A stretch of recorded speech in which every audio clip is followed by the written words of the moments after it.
Hello, math and science ADs. Today we are doing a physical sciences paper 1 problem, and to be more specific, projectile motion. So the problem reads as follows.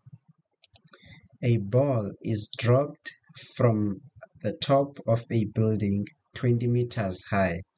Ignore the effects of air resistance. So before we even go even further, we need to take note of some keywords here or key points from the statement. So the first is a ball is dropped. So dropped is key here because it is telling us that the initial velocity of the ball will be 0 because it is dropped.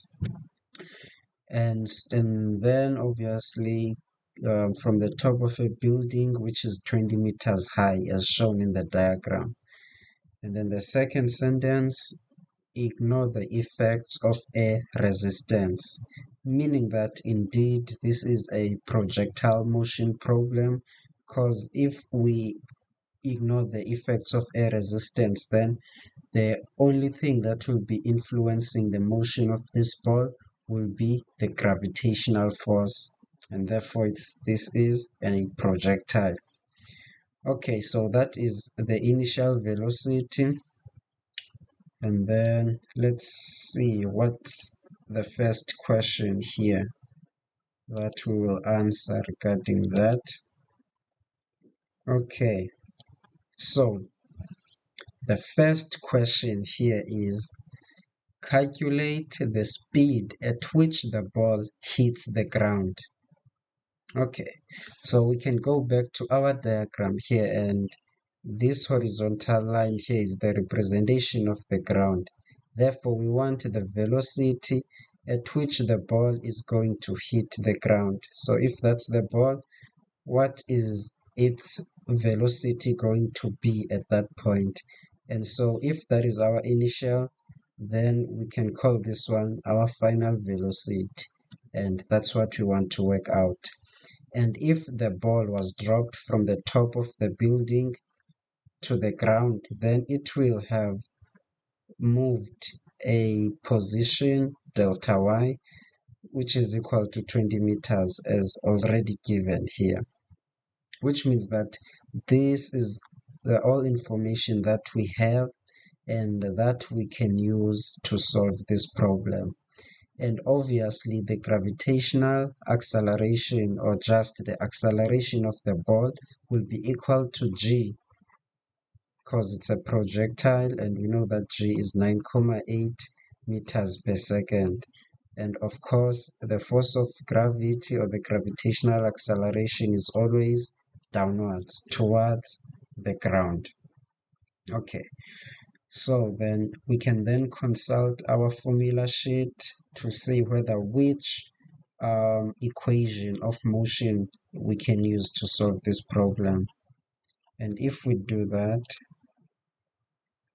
let me find the formula sheet here. Okay, so these are all the equations of motion that we have and which we can use to answer such questions. And so for our question of interest here, if we look at the quantities that we have, our best option here, or one of them at least, would be to use this equation here, because we want the final velocity, we've got, or we want the final speed, we've got the initial speed, we've got acceleration, and we also have the change in the position. So we can use that equation there. So if we use that equation, so to answer the first question here, so first thing, you need to choose your positive direction. Okay, so it's up to you, whether you choose upwards as positive or downwards as positive. But in this case, maybe let's take downward direction as our positive direction. And the formula we are using is Vf squared is equal to Vi squared plus 2 acceleration change in y. So if the downwards position is positive, okay, we obviously want the final velocity. We know that the initial is 0 because the ball was dropped there. And then g is 9,8 and it will be positive because it's downwards, and we have chose downwards as our positive direction. And then the change in position here would also be positive because our downward is positive. And therefore, the final velocity here would be given by the square root of 2 multiplied by 9,8 multiplied by 20.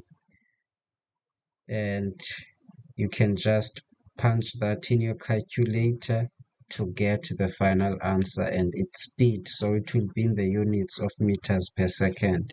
And you do not need to give the direction because they are asking you speed, and speed is a scalar quantity. Okay, so that's it for the first question. See you on the next one.